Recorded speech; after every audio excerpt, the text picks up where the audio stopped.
Anisan'ireo miaraka izay hetsika fampirantiana eny amin'ny Université Antananarivo izay ny orinasa Homeo Pharma ny antso amin'ny tokony fanomezana tanana eo amin'ny samy malagasy ity orinasa ity ao amin'ny fampiroboroboana ny sehatry ny fikarohana izay. Orinasa Homeo Pharma moa dia fantatsika fa orinasa malagasy mamokatra fanafody vitsivitsy izy ireo ary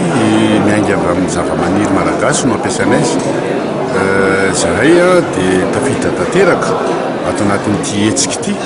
satria miainga avy amin'ny fikarohana zany ny famokarana fanafody hoentina mitsabo ny malagasy, ny teratany malagasy, eny teratany ny olombelona rehetra ihany koa satria ary izy io natao hoe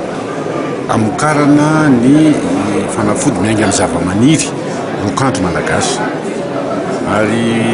eo amin'ny ataoko hoe tsasaky ny 30 latsaka kely eo zao fanafody efa manana an'ilay atao hoe autorisation de mise sur le marché, zany hoe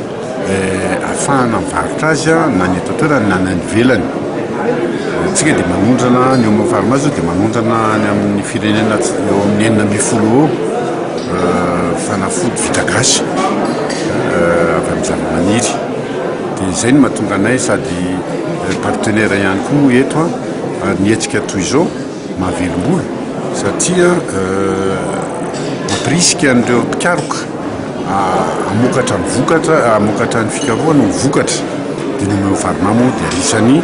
tena tafiditra lalina amin'izany.